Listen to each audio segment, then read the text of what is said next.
एक बार फिर आपका सुनील सर स्वागत करते हैं एक बायोलॉजी के शानदार वीडियो जिसका आज लेसन नंबर 4 का ये वीडियो नंबर 1 है, पार्ट 1 है। देखिए, कई बार ये प्रश्न आपसे पूछा जाता है कि जनसंख्या विस्फोट से क्या अभिप्राय है। माने प्रश्न आपसे निबंध में भी आ सकता है, बायोलॉजी में भी आ सकता है कि जनसंख्या विस्फोट से क्या अभिप्राय है, और आगे कहता है कि जनसंख्या वृद्धि के कारण तथा नियंत्रण का वर्णन कीजिए। माने क्यों जनसंख्या में वृद्धि होती है, इसके क्या क्या कारण है और इसके नियंत्रण के बारे में हम लोग को बताना। देखो, सबसे पहला बात इसमें है कि अगर आप पहले जानें कि जनसंख्या विस्फोट क्या होता है, तो आप कह सकते हैं जनसंख्या विस्फोट में कि प्राय मृत्यु दर में कमी और कभी कभी जन्म दर में तीव्र वृद्धि के कारण किसी स्थान विशेष की जनसंख्या में आकस्मिक तथा तीव्र विस्तार हो जाता है, तो उसे जनसंख्या विस्फोट कहते हैं। जनसंख्या में तीव्र गति से होने वाला ये वृद्धि उस स्थान विशेष की जलवायु, सामाजिक और आर्थिक स्थिति, उत्तम स्वास्थ्य और खाद्य पदार्थ उपलब्धता पर निर्भर करती है। तो जब मृत्यु दर बहुत कम हो जाए और जन्म दर बहुत अधिक बढ़ जाता है, तो आकस्मिक जो जनसंख्या होती है उसमें वृद्धि हो जाती है। इसी को हम लोग जनसंख्या विस्फोट कहते हैं। अच्छा, चलो, ये तो समझ गए हम लोग। अब हम लोग समझने वाले हैं कि जो जनसंख्या वृद्धि के क्या क्या कारण है, कौन कौन से कारण है जिससे जनसंख्या में लगातार क्या हो रही है, वृद्धि हो रही है। जिसमें पहला कारण आपका दिखा रहा है निम्न सामाजिक स्तर। देखो, ये पहला कारण है। दूसरा आपका निरक्षरता है। फिर उसी तरह से सामाजिक रीति रिवाज है। इस तरीके से फिर कम आयु में शादी आपका है, मृत्यु दर में, ये सब आपके कारण हैं। तो देखो बच्चों, आप जनसंख्या की जब बात होती है तो प्रमुख कारण निम्न सामाजिक स्तर। आखिर ये निम्न सामाजिक स्तर होता कहाँ जा रहा है? देखिए, हमारे देश की जनता का रहन सहन का स्तर साधारण है। ग्रामीण क्षेत्रों में रहने वाले अधिकांश जनता निर्धर हैं, जो इस बात पर यकीन करती है कि जितने अधिक बच्चे होंगे वे काम करेंगे, अधिक धन कमाएंगे। अतः गरीब परिवार के लोग जनसंख्या नियंत्रण पर ध्यान नहीं देते हैं। बहुत सही बात है कि ग्रामीण लोग ये सोचते हैं कि जितने अधिक बच्चा रहेगा उतना ही अधिक पैसा वो क्या करेंगे, कमाएंगे। तो इससे भी जनसंख्या वृद्धि क्या होती है। अच्छा, दूसरा बात होता है निरक्षरता। जनसंख्या वृद्धि का मुख्य कारण निरक्षरता भी है, क्योंकि हमारे देश की अधिकांश जनता निरक्षर है। निरक्षर माने बिना पढ़े लिखे है। इस कारण से अज्ञातवश अनवरत संतान उत्पत्ति होते रहती है, जिससे लगातार जनसंख्या में वृद्धि होती रहती है। अच्छा, सामाजिक रीति रिवाज भी आपका है। तो सामाजिक रीति रिवाज में कह सकते हैं कि हमारे देश में पुत्र पूर्ति का विवाह एक आवश्यक धार्मिक कर्तव्य माना जाता है। परिवार में पुत्र का जन्म भी आवश्यक माना जाता है। यह भी कहा जाता है कि वंश का नाम पुत्र से ही आगे चलता है। अतः पुत्र प्राप्ति की कामना को लेकर लोग अनचाहे ही कई संतानों को जन्म देते हैं। इससे भी जनसंख्या लगातार बढ़ता रहता है। तो सामाजिक रीति रिवाज भी है। अच्छा, देखिए, अगला बता सकते हैं कि कम आय में विवाह। ग्रामीण और अशिक्षित परिवारों में आज भी बाल विवाह की प्रथा का प्रचलन है, जिसके कारण कम आयु में ही दंपति संतान उत्पन्न करने लगते हैं और बहुत ही अधिक जनसंख्या बढ़ता है। अगर उम्र अधिक कर दिया जाए तो कम समय में कम बच्चे होंगे, उम्र अधिक होता है इसीलिए बच्चे की संख्या लगातार बढ़ती रहती है। अच्छा, उसके बाद से एक और बात आपसे पूछा जाता है कि जनसंख्या के एक और कारण है मृत्यु दर में निरंतर कमी। आधुनिक चिकित्सा प्रणाली के फलस्वरूप अकाल, महामारी, कुपोषण से होने वाली अकाल मृत्यु दर में कमी आई है, लेकिन इसके विपरीत जन्म दर में बहुत अधिक कमी नहीं आ गई है। इसीलिए लगातार जनसंख्या में वृद्धि हो रहा है। तो ये भी जनसंख्या वृद्धि का एक प्रमुख कारण है। उसके बाद से मान लो जनसंख्या तो बढ़ रही थी, अब हम लोग जनसंख्या विस्फोट का नियंत्रण कैसे करेंगे। तो जनसंख्या विस्फोट के नियंत्रण के लिए पहला है परिवार नियोजन। देख रहे हैं आप, कई उपाय किए जा सकते हैं जनसंख्या को रोकने के लिए। जैसे पहला आपका है परिवार नियोजन। सन 1951 ईस्वी में प्रारंभ किया गया परिवार नियोजन कार्यक्रम जनसंख्या वृद्धि दर के नियंत्रण हेतु सरलतम एवं सर्वोत्तम उपाय है।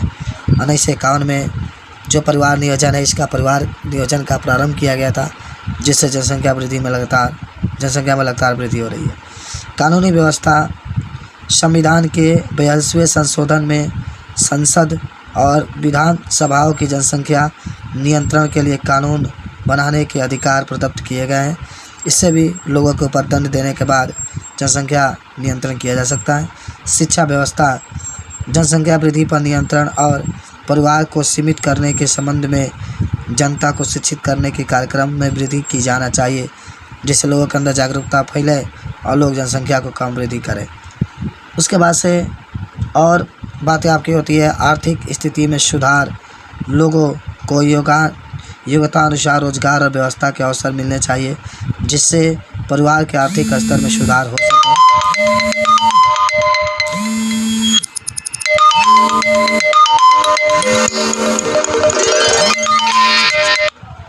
यह भी जनसंख्या के एक प्रमुख कारण होता है।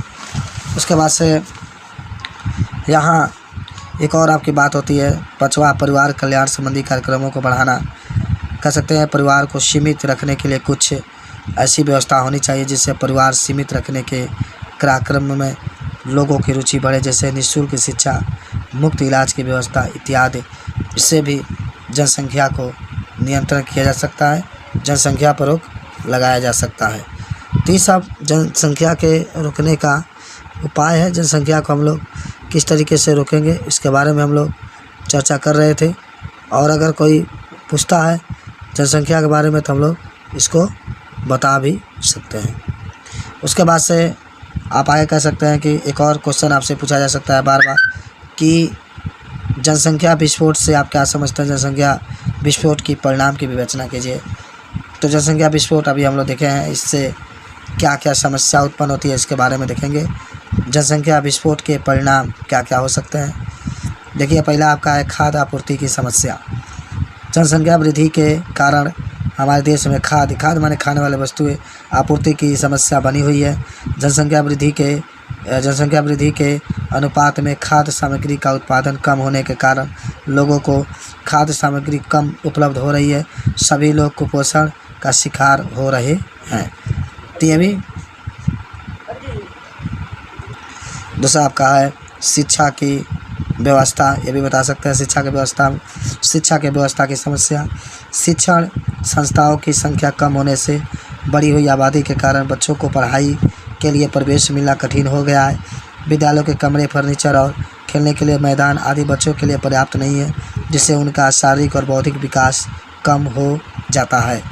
उसके बाद से रोजगार की समस्या भी जनसंख्या विस्फोट से होता है। रोजगार की समस्या में हम लोग कह सकते हैं कि जनसंख्या वृद्धि के कारण देश में बेरोजगारी उत्पन्न हो गई है। बेरोजगारी के कारण व्यक्तियों में अपराध की प्रवृत्ति में लगातार वृद्धि हो रही है, यह भी इसके एक कारण हो रहे हैं। स्वास्थ्य और चिकित्सा सेवा समस्या, देश में अस्पतालों की संख्या कम होने के कारण सभी को पर्याप्त स्वास्थ्य सेवाएं नहीं मिल पा रही है। उसके बाद से और भी परिणाम देख सकते हैं प्राकृतिक संसाधनों की समस्या। जनसंख्या वृद्धि के कारण प्राकृतिक संसाधनों का बहुत तेज़ गति से हो रहा है और दोहन हो रहा है, जिससे पृथ्वी का प्राकृतिक पर्यावरण भी प्रभावित हो रहा है। साफ पेयजल भी उपलब्ध नहीं हो रहा है। उसके बाद से कह सकते हैं आवास की समस्या। जनसंख्या वृद्धि के कारण लोगों की उपयुक्त आवास भी उपलब्ध नहीं हो पाते हैं। लोगों को झुग्गी झोपड़ियाँ फुटपाथों पर रहना पड़ रहा है। प्रदूषण वातावरण में रहने से अनेक बीमारियां भी हो रही हैं। तो इस तरीके से ये अगर पूछा जाता है तो इसके बारे में भी हम लोग बता सकते हैं। देखिए आपसे एक और क्वेश्चन पूछा जा सकता है कि जनसंख्या वृद्धि को कैसे नियंत्रित किया जा सकता है। परिवार नियोजन के वैज्ञानिक विधियों का संक्षिप्त में वर्णन कीजिए। या परिवार नियोजन की आवश्यकता क्यों है, जनन नियंत्रण के लिए प्रयोग होने वाले विभिन्न उपायों का वर्णन कीजिए। देखिए पहला बात है परिवार नियोजन की आवश्यकताएँ। छोटा परिवार सुखी परिवार निम्न प्रकार से समझा जा सकता है। प्रत्येक परिवार में माता पिता को अपने बच्चों का लालन पालन करना होता है, अर्थात बच्चों के लिए उचित भोजन, आवास, स्वास्थ्य, शिक्षा, वस्त्र आदि आधारीय उपयोगिता को व्यवस्था करनी पड़ती है। माता पिता यह कार्य अपनी आय के अनुसार एक निश्चित सीमा में ही कर पाते हैं। यदि परिवार बड़ा होगा तो बच्चों की सुविधाएं कम होगी तथा दंपति का स्वास्थ्य अधिक परिश्रम और चिंताओं के कारण बिगड़ने लगेगा। यदि परिवार छोटा होगा तो बच्चों की समुचित सुविधाएं उपलब्ध होगी और परिवार स्वास्थ्य और सुखी होगा। उसके बाद से पालन पोषण के प्रभाव। प्रत्येक व्यक्ति का व्यक्तित्व अलग होता है। यह गुण व्यक्ति में आनुवंशिक और उपार्जित लक्षणों का योग होता है। व्यक्ति का विकास उसके पालन और पोषण पर निर्भर करता है। बड़े परिवार में निम्न स्तर के पालन पोषण के कारण बच्चों के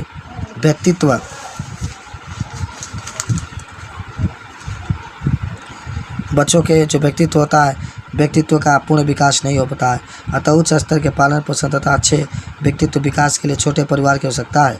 अतः भारत सरकार ने इस योजना के क्रियान्वयन के लिए हमारे दो का नारा दिया।